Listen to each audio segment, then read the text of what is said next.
Hello, everyone. It's wonderful to be here with you.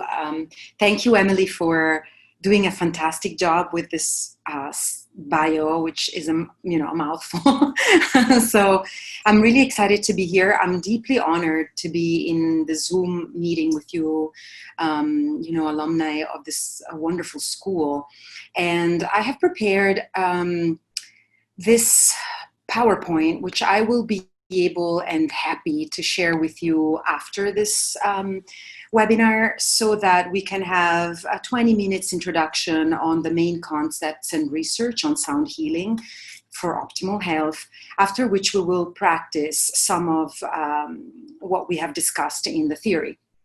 So brace, take a deep breath, and also be patient with me because we will cover a lot of information in a short amount of time. As I said, you can then go back and reread it later. And I am very happy to stay in touch and be a resource for you if you have questions after the webinar about any of this material. So we will start with,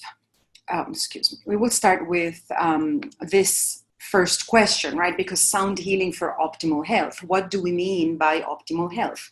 A state of physical, emotional, and mental balance, an awareness of our energy and stress levels, and the capacity to deal with the imbalance. So optimal health is not an ideal state that we fight for, struggle for. Optimal health, really, when we think of it in terms of a holistic perspective, is the awareness of our feeling right now. Like right now, how are you feeling now? If you take a deep breath and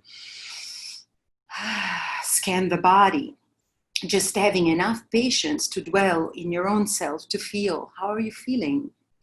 And on the one hand, observing how you're feeling, and on the other hand, also observing the observer. Who is the person who is suffering? Who is the person who is doing well? Who is the person who's breathing? So this idea of the inclusive awareness means that we are both at the same time one with our own feelings and experiences and thoughts, and aware that everything changes all the time, and the importance of stories we tell ourselves. So we'll talk more about the stories in a minute.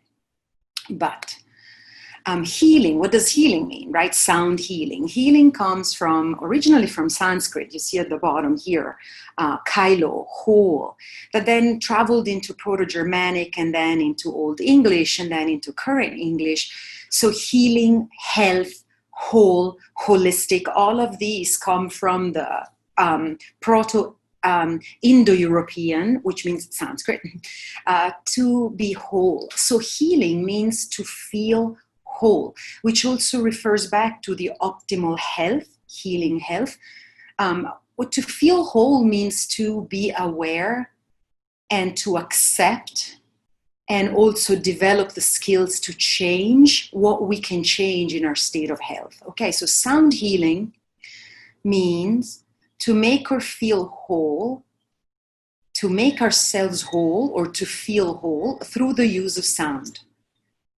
Sound, natural sounds, for example, sound healing for me lately during quarantine has been taking a walk with a mask to a nearby park and just become one with the sounds of the birds.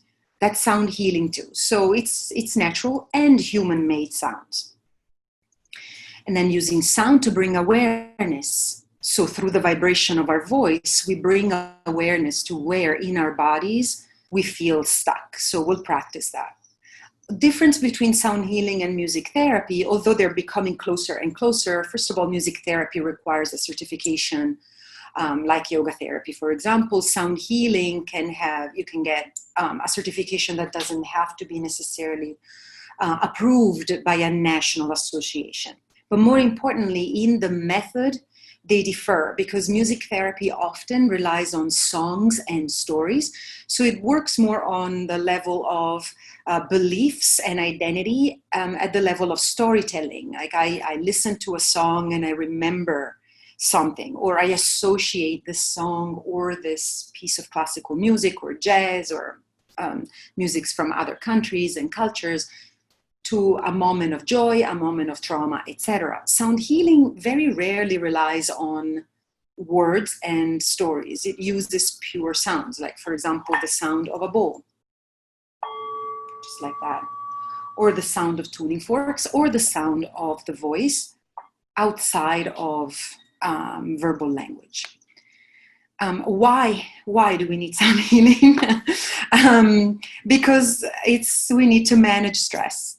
Stress comes from the Latin strictus, which means tight, like constricted, like all of these words that have strict, constricted, all of this is from the Latin strictus, and stress also comes from there.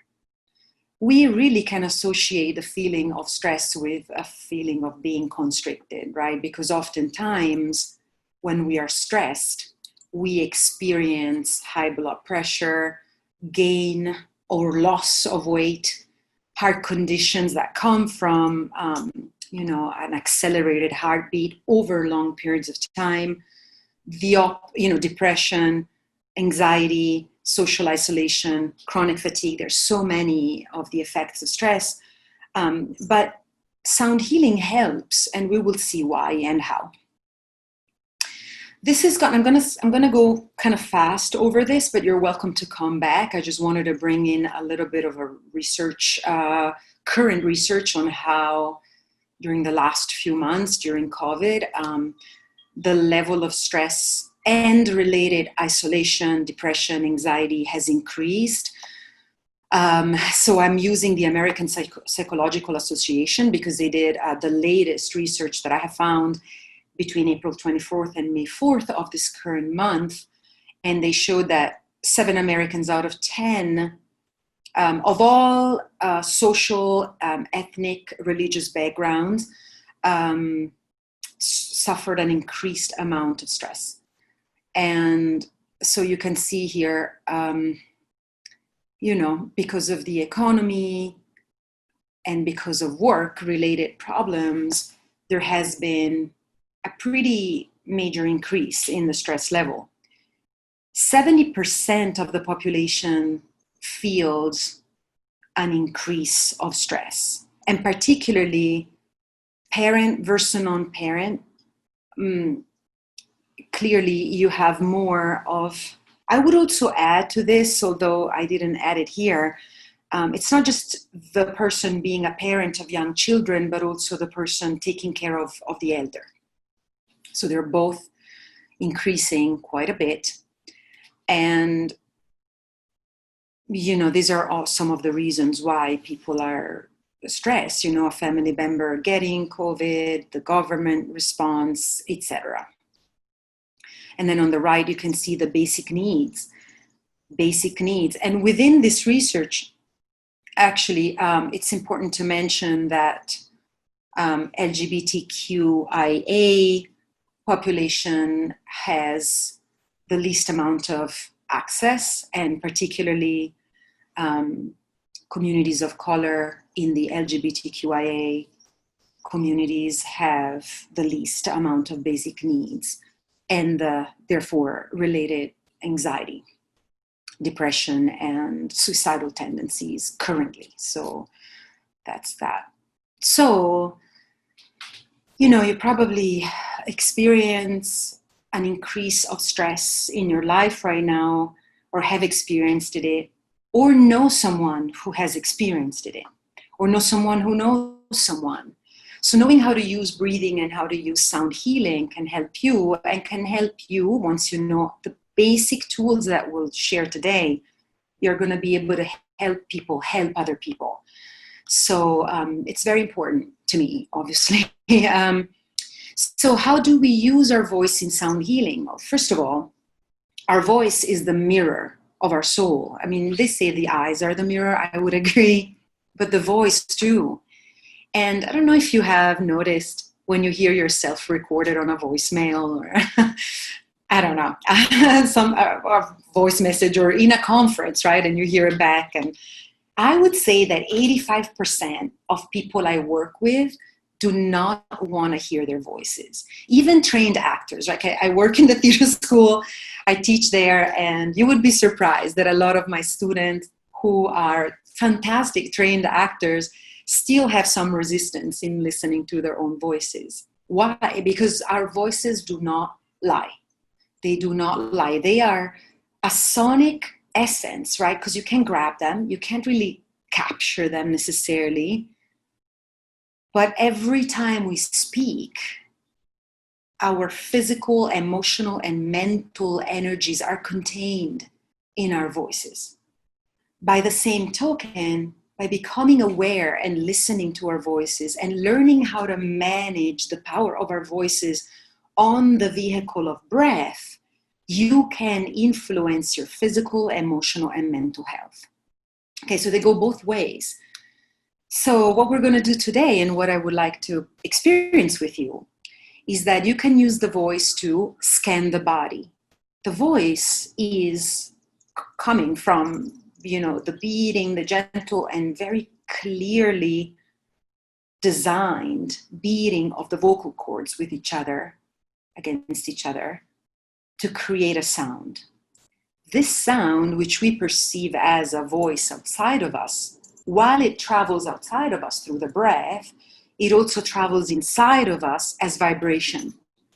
And we have a bone structure that is a connective tissue, really. So it has a lot of air in it. It's very porous. So the vibration of the voice travels into all of the bone structures of our body and makes our body vibrate quite a bit. Just because we don't see it, or because we don't think about it, because most of the time when we think about our voice, we think of something that comes out like that, right? I mean, who would say like, oh, I'm going to speak and vibrate my body? Very few people. Most of us think, oh, I'm going to deliver. We say we deliver a speech, like we deliver a package, like it goes away, right, from you and you deliver it. And so the first thing we want to rethink is that we can bring the awareness. Even now, I can feel my body vibrate. So we scan the body with this humming, vowels, and verbal, nonverbal sounds. So we'll practice that. Because we vibrate and because we exhale when we make sound, we release physical, emotional, and mental stale air. What do I mean by mental stale air or emotional stale air? So at the physical level, the lungs have a lot of air in them, and we mostly do shallow breath unless you use deep breathing for anything in your life. Most of us breathe like this, very shallowly. And so a lot of stale air is kept inside the lungs. It's never fully exhaled and never fully inhaled. In the same way, we have an emotional body. These teachings are from yoga. It's called the pranamaya kosha, which means the body of our energy, of our vital energy, that is never fully inhaled, like I'm feeling amazing, like I'm feeling inspired, and never fully exhaled. We keep a lot of our emotional trauma in our muscles. It's very hard to go back and heal them. We hold on to stories because that's how our identity is built. So with sound healing, without going into the story, you use the vibration of sound to get into your cells, vibrate them, and release emotions without necessarily needing to talk about it, which is very interesting. Mental stale air is the chit-chat. Right? But when you chant, and we'll try this together, you can't really listen. If you're very present with your breath and intentional with your tone, and the intentionality of the tone means sending the tone to any specific part of the body, then it's very hard to have the chit-chat of the mind. So we'll practice that. Invigorate and rejuvenate by practicing vigorous breaths. We know this, like that's why people love to exercise, because the breath becomes vigorous and everything starts to flow and feels good. And then lastly, but not the least, we anchor our presence. The presence means the awareness of myself here. We anchor it in the present moment, right? And so we're not swept by emotions and thoughts and this feeling, which is the cause of stress. The cause of stress is harsh memories, projections into the future, worry about the future, resentment about the past, all of that, right? So that's why we do it and how we do it. Okay, I'm going to skim through this also fast because then we can go ahead and you can go ahead and read it again later. But the benefits of humming are, and this is scientific study, and in the resource you will find, so there are links in the slides and then more resource at the end. There's an increased production of nitric oxide, which is a molecule that dilates our inner muscles, the blood flow in our muscles, so that makes us feel more relaxed. It allows blood, nutrients, and oxygen to travel, and so there's better flow, and there are less clots, right, and less blockages. So you can go ahead and have a look at this later if you're interested. This is where you can find the actual medical articles. Also melatonin, right? So it's it's called the sleep hormone. It's antioxidant, and it really enhances sleep. It also decreases inflammation. And inflammation in the body corresponds to anger in the emotional body and in the mental body, because anger truly is a mental and emotional inflammation. You can think about it that way as well. And then lastly, increased production of serotonin and dopamine, which is just, they're all neurotransmitters, and both of them are neurotransmitters. And studies show that the more serotonin and dopamine, the higher the production of serotonin and dopamine naturally, the less anxiety, worry, stress one experiences. Clearly, all of these go hand in hand with any treatment that a person is already in. Like this, even though a lot of yoga practitioners would say, or people who practice meditation would say that in time, if they were taking medication to help with production of serotonin, to ease the effects of depression, etc. I mean, there are cases of people meditating with mantra and chanting and successfully overcoming their need for medication. I do not prescribe this as a full-on, cure. Okay, this healing is different than curing. So always, as you practice and as you explore, clearly always respect the path that you're already on with your doctor. I'm sure you know this already, but just in case. But it's definitely a complement. So it's an integrative approach to well-being. Okay. It's time to practice all of these words. All right. And so we will practice for about 10-15 minutes until around 1:45, and then there will be time for questions. Okay. So what is the vehicle for the voice? It's our breath, right? So we can't do sound healing with our voice if we don't know how to breathe. Therefore, let's start with our breath. I can't see how you are sitting or anything, but if you are sitting, please come to the edge of a chair. If you're laying down, that's also really cool. Just make sure your body is straight and that there's no tension in your body. If you're sitting, if your body allows you to, please come to the edge of a chair or a couch so that you can stretch your torso up. And slowly bring your shoulders up and inhale. And relax, exhale. Inhale. Exhale. One more inhale. Exhale. And last one, inhale. Exhale. Good. Roll your head. This is just to prepare. Every time you feel like practicing with your voice, you can just prepare. The body is your instrument. Same way you would tune a violin or a guitar, you tune in the body. by bringing the body here to the present moment. So roll your hands. Let's see. The joints are generally the places where we hold toxins, like the corners of a room. You know, when you sweep a room, but there's always a little bit extra in the corner. These are the joints. The joints are the place where we store toxins.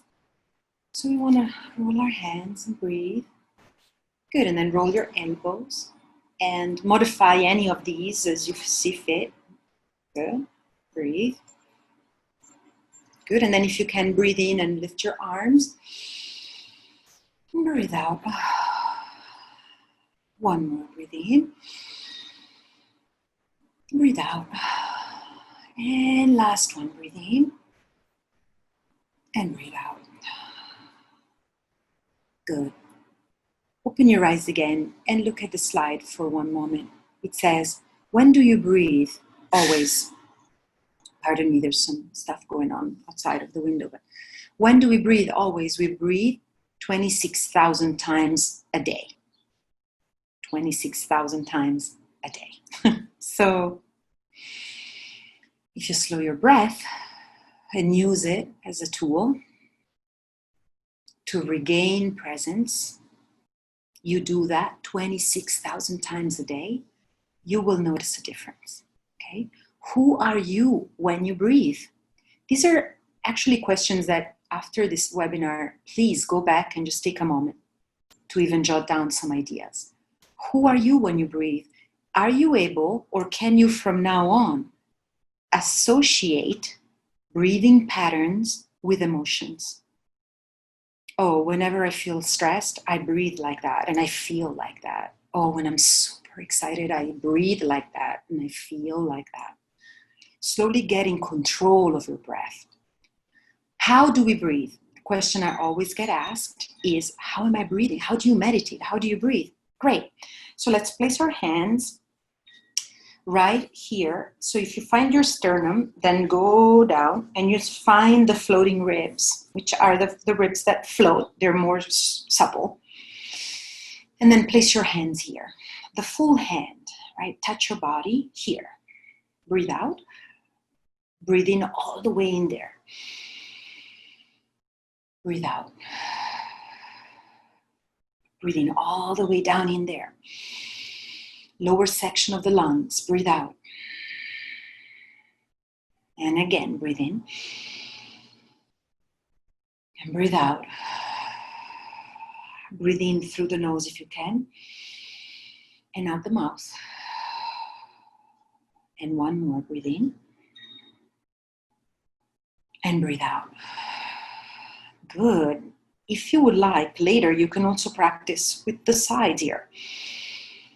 Good. Why do we do this? Why do we breathe? It's also called the belly breath. What it means is that we bring the breath through consciously communicating with the medulla, the breathing center in our brain. We tell the medulla, I want you to breathe into the lower sections of the lungs, because the autonomic nervous system, which is activated during stress, doesn't go there. It just brings your breath to the upper level of the lungs, the upper section, because if you're stressed, you don't want to think about breathing. You want to think about fight, flight, right? Or freeze. So by breathing deep into here, you are switching to the parasympathetic nervous system and starting a process of relaxation already, just by breathing. I know there's a question here somewhere, because I have met it before.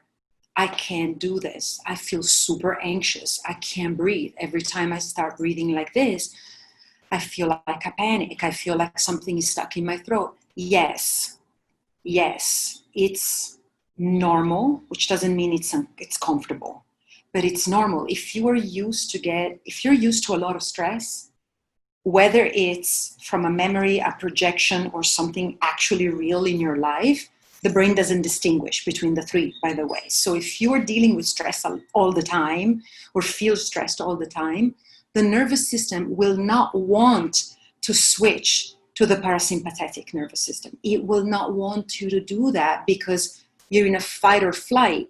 So why would you relax? That equals, in the animal nature of our brain, death. So know that it's normal if you're experiencing that. So what do you do then?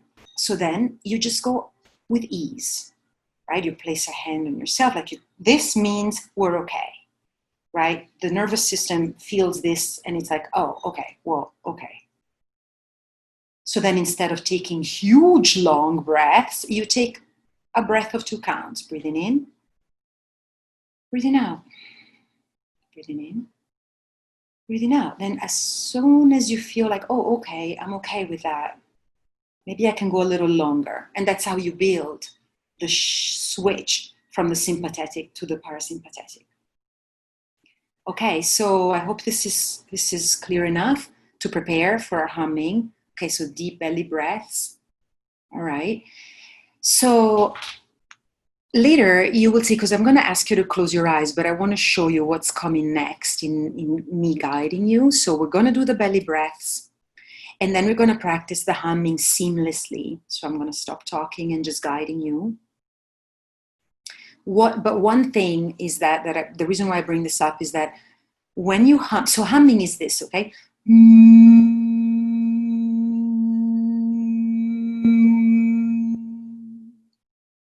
You don't need to make any facial expression.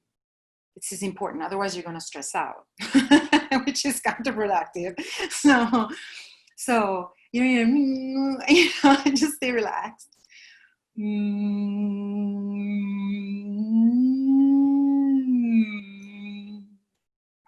So what you want to do is that you want to just hum, close your mouth and hum. Now, you can change the overtones of humming by moving the tongue inside, for example, like this.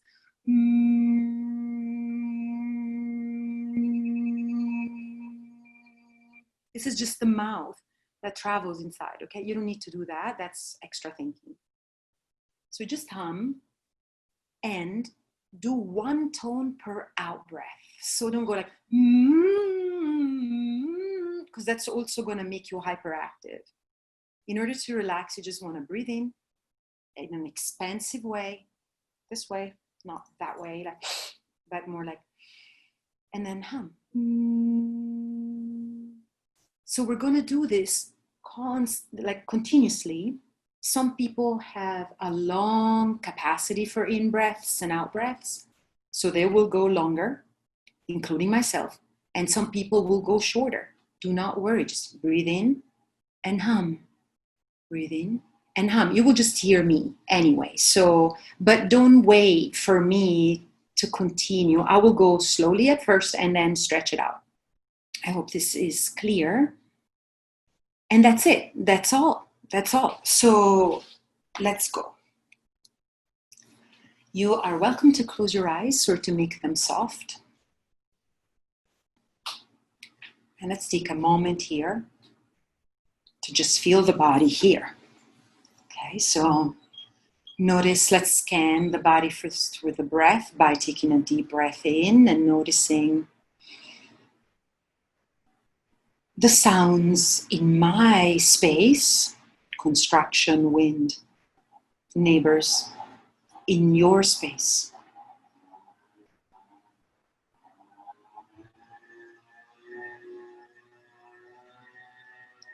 Interesting that the sound is coming on now, because there's always going to be something to trigger you. So take a deep breath and just let the sound come in without reacting, and breathe. I am going to close the window, however. Just keep breathing. It's a little better. Good. Relax your eyes, relax your brow, relax your lips. Relax the back of the neck, the throat, make it soft. You can relax your vocal cords by making the breath inaudible. Relax your shoulders, your chest. If any feelings of fear or anxiety or irritation come up, just observe them as best as you can, then breathe and come back to my voice, come back to your body right here.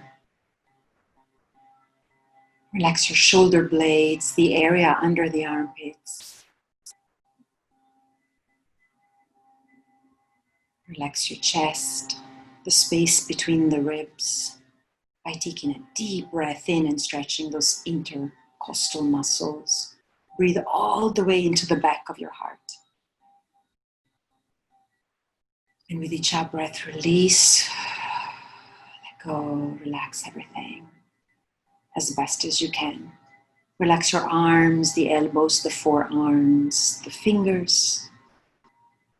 Relax your tummy, if you're holding your tummy, the pit of the stomach. Relax that. Slowly make your breath a little longer and gentle. Continue to relax your brain and your brow, particularly if challenging feelings or emotions or thoughts come up. Relax your eyes. Feel the weight of your body on the chair or the mat or the couch, wherever you are positioned. If you're sitting on a chair, you can feel the sit bones, the gravity that is just allowing you to fully sit in this present moment. So if you're holding any tension, or if you're holding your body up at the level of chest and shoulders, drop that right now. Relax your hips, relax your legs, knees, calves, shins, feet, and toes. We're going to breathe together on counts of 6. Ideally, you're breathing in and out through the nose. But if that's difficult or impossible, breathing through the mouth is fine. Breathe out to prepare. Breathe in, 2, 3, 4, 5, 6. Breathe out, 2, 3, 4, 5, 6. Breathe in. And out. Breathe in. Relax your face. Breathe out. Relax your chest. Breathe in. Relax your lips. Breathe out. Breathe in. Breathe out. Breathe in. Breathe out. Breathe in. Breathe out. Breathe in. Breathe out. Breathe in. Breathe out. Deep, deep into the lungs. Breathe in. Release. Breathe out. All the way out. All of the stale air out. Breathe in.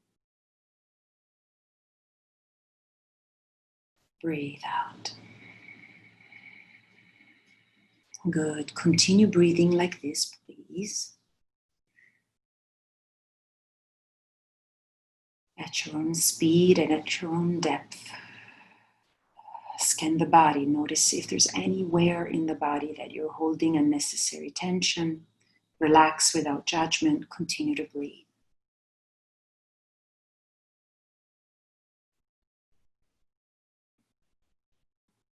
Feel yourself from the inside out. Follow the breath all the way deep into the lungs.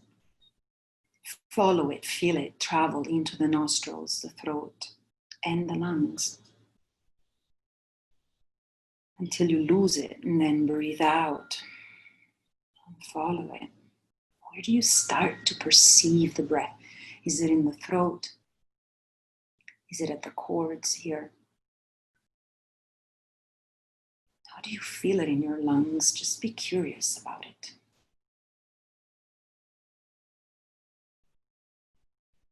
And relax your lips, part them slightly, relax your tongue, cheeks, jaw, eyes, brow, relax everything. Good. Now, very good. Now the next step in our journey is that we're going to create a sound on our out breath that starts just with a hiss like this. Our sigh as we breathe in and out at your own pace, at your own speed.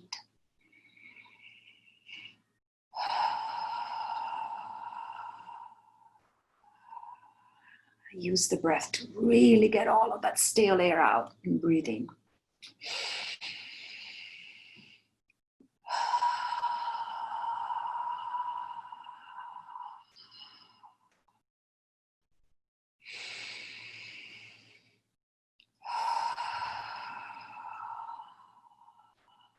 Keep your body straight and stretch. If this makes you feel like you want to stretch, stretch it. One more.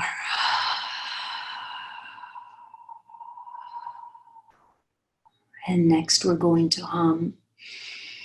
And the humming is about making your whole body resonate. It's not about singing or performing. It truly is about vibrating the body. Okay, breathe out to prepare. Breathe in.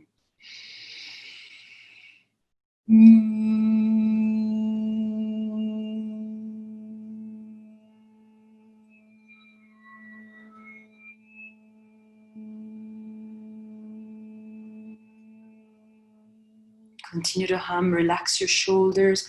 If the sound is very soft, that's okay, that's okay. You can build it. Breathe in and breathe out. Let's go.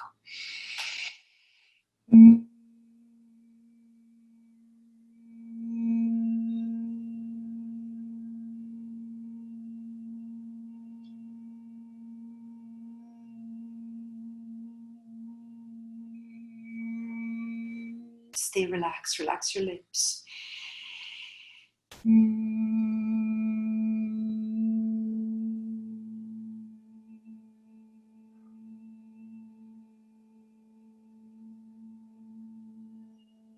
Keep your body straight and start to concentrate your concentration in your third eye, meaning the brow right here, the center of the brow. Send the sound to the center of your brow right there.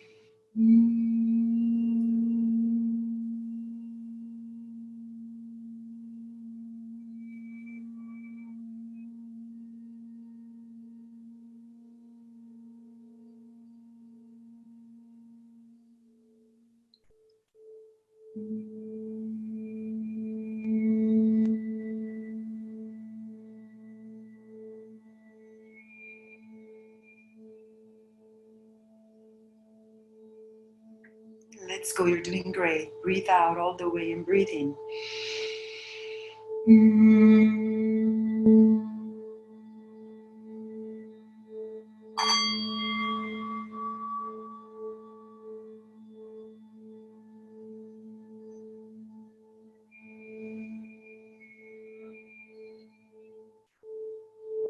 For the next couple of breaths, you're welcome to keep your lips closed and move your tongue. Particularly place the tip of the tongue at the top of your palate, between the hard and the soft palate, and see what happens with the overtones. Let's go.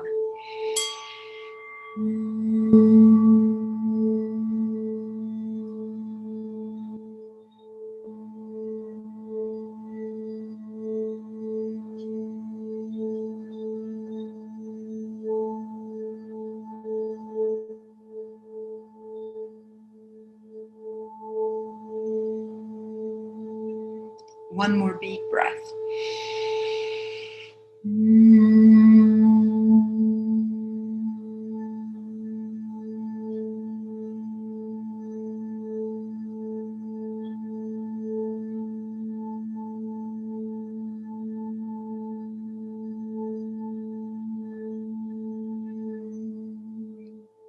And relax. Observe yourself. Try not to move.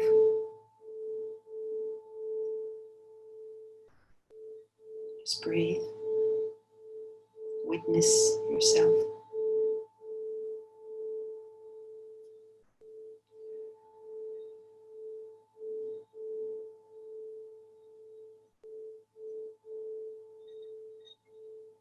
You're right here.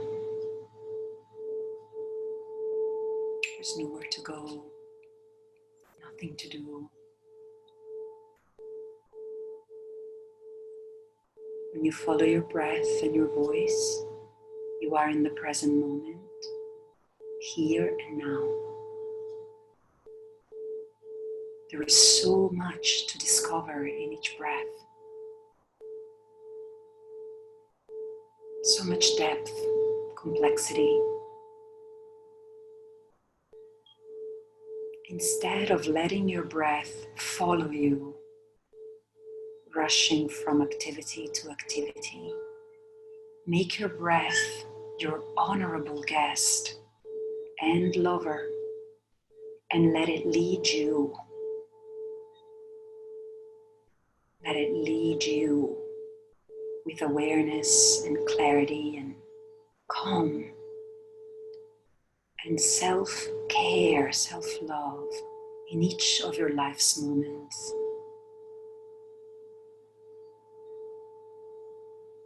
You are your breath. You come into life with an in-breath. You expire when you die.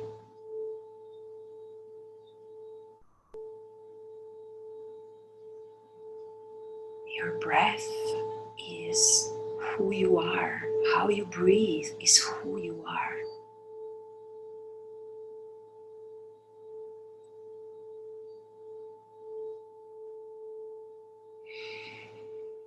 Take a deep breath now.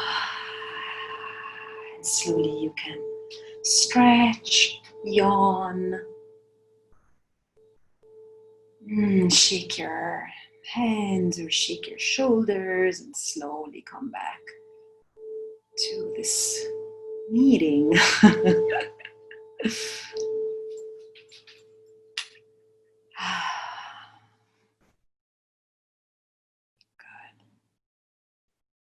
Let's take a moment to just transition.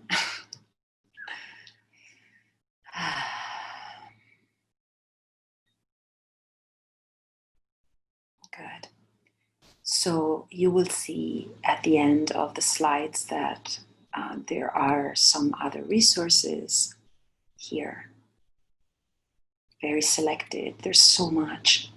And then lastly, how to stay in touch with me. Thank you so much for being here. Thank you so much, Emily. And all of you in the team here at the Office of Alumni Relations for inviting me. So I'm gonna, I guess, bring this to a close when it comes to the presentation part and open it up for some questions, if there are any.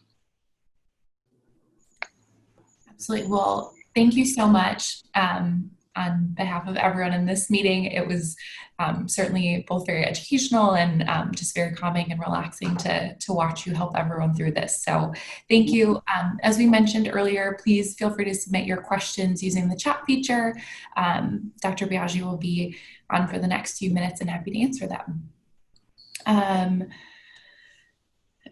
One question that we just saw come through is, does sound healing help with aligning chakras? Yes, absolutely. So so for people who don't know in this chat what chakras are, they are energy centers in the body. There are 7 major energy centers in the body that correspond to nervous plexi in the body. Yes, it does, because there's specific practices for the chakras called the bija mantras that are so specific sounds that you chant for each one of the chakras. But this practice helps with everything, and it is at the heart. When you think about it, it is at the heart of the power of prayer. because the Om chanting, right, which is the highest of the mantras in the Vedic tradition of yoga, is a vibration. It really is like Om. It really ends with a strong hum. Amen, Ahmin. They're all really vibrating at the end. All of the mantras and prayers really just stimulate these principles. So yes, I could go forever. So yes, yes. Great. The next question was, I feel very relaxed but very tired. Is that because, or does that indicate that I'm very stressed? Tired. So if you're always on the go and if you're always used to just work, think, you will feel like you will think of relaxation as being tired, because maybe that's all you know. I don't know, but maybe all you know is go, sleep, right? There isn't a concept perhaps of being relaxed and tired, but also feeling capable of doing certain actions. If that is not the case, that is possible. One reason could be lack of hydration. When we chant and when we breathe a lot, we use a lot of moisture in our lungs. So when you chant a lot, you need to be hydrated with water and hopefully lemon, if you can have lemon, which is very good for alkalizing the blood. And so that could also be the fatigue and the tiredness could be lack of hydration. If you drink a lot of water and you just feel tired, it may mean you need a nap. and this is why it's so good to hum before you go to bed, or if you can relax, actually, because it will make you relaxed. So yeah. Great, thank you. How long of breathing or humming sessions would you recommend? In order to produce in order to increase the release of neurotransmitters and hormones, it is recommended 5 minutes or more, because that's when it really starts to happen. However, I have found that even just what we did now was just, 5 to 10 minutes is great. The most important thing about this is that it needs to feel good, right? So if you do it because you have to do 5 minutes, it will not work very well, right? So if you hum while you take your dog out on a walk and it feels great, that's humming. If you hum with your kid because that's fun and you're like building something, that's humming. If you're humming while you're cooking, that's humming. Okay, so think of it more as I'm expanding in the breath, I am present in the breath, and I'm creating this amazing sound. And when I create this sound, I can't think of a million things that stress me out. That's really the point. Now, if it makes you feel great to sit on your yoga mat and breathe and hum for 15 minutes, awesome. But you don't need to have that. You can just do humming pretty much anytime you want. So anything between a minute and an hour is awesome. Like there isn't really, what matters is that you use it with the intention to just be present and be in love with the breath. That's why at the end I called it an honorable guest and a lover, because if you fall in love with your breath, then you will want to hum. But if it's just another thing you got to do to feel good, then it's just going to stress you more. So, yeah. Thank you for clarifying. Yeah. We've had a couple of questions about when the PowerPoint and presentation will be available. We'll plan to send those out probably tomorrow in our post-event email. So you all can expect that. It typically includes a link to a post-event survey, but then we'll also link the recording and include the slides as well. Oh yes, and I can actually stop the sharing so I can show up a little. Yeah, good. One person said, do you suggest guided sound healing, or is it beneficial to just practice breathing and humming and expand our practice on our own observations? Both. Whatever makes you feel good, whatever inspires you. And sometimes what I do personally, I'll tell you what I do. What I like to do is I love, as you can see here, I have a Tibetan bowl right here, and then I have the small bowl right there. And the sound of the big bowl is just like this. Right, so it's a little different. This one you actually strike. The other one you can play. And I find them online on YouTube. I just dial Tibetan bowls sound healing, and they're like millions of free tracks that are like 1 hour long, 2 hour longs without advertisement, so it doesn't jar you. So you can do that and hum with that, or you can do that if you can go to sleep. And remember also that natural sounds are really good and are part of sound healing. So, for example, I went through a period of high stress and I just couldn't sleep.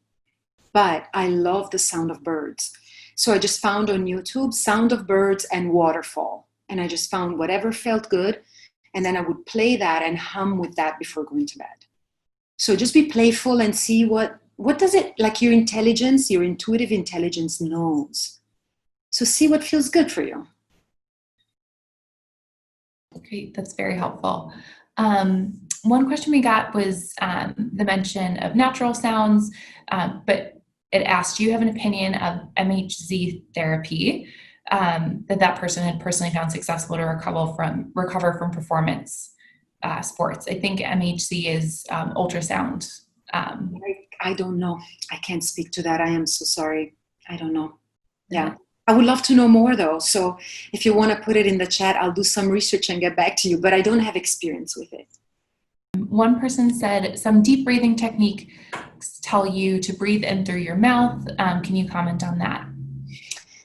Yes. I was taught in yoga to breathe in through the nose because the hair in the nose filters a lot of dust. So even though the passages are more constricted than the throat, than the mouth, clearly. So it takes a little longer to feel comfortable breathing in and expanding the lungs to capacity, which with the mouth, you can feel it right away, right? So it's more satisfying. I have found that breathing in through the nose, because it's slower, because of the width of the cavity, asks you to have more control. So an in and out breath through the nose will refine your capacity to breathe slowly. However, I would say that for fast bellow breaths, like if you want to charge your battery, like if you're totally exhausted and you have to get on a call and present or a job interview, you may want to use your mouth to really pump, like, and just to have a controlled breathing that can give you some energy. But I personally always use my nose. On the out breath, I use the nose in meditation, like if I need to sustain and control the breath and calm down. I use the out breath through the mouth if I am really emotional and I just gotta let go. Because there's nothing like that. So depends, yeah. Great. I know we're running out of time, so we'll just ask one last question here. One person said, is it normal to feel lightheaded at all? Yes. It's normal to feel lightheaded. This is because you're oxygenating your brain in a way that maybe you haven't done today, or maybe this week, or maybe since January. It depends, right? So, yeah, it does create, it's the oxygen. Lightheaded means that your head is lighter because there's more oxygen in there. So go slower. If the lightheadedness turns into nausea, step back, and the next time you do it for a shorter amount of time and check that. Generally, the lightheadedness will dissipate.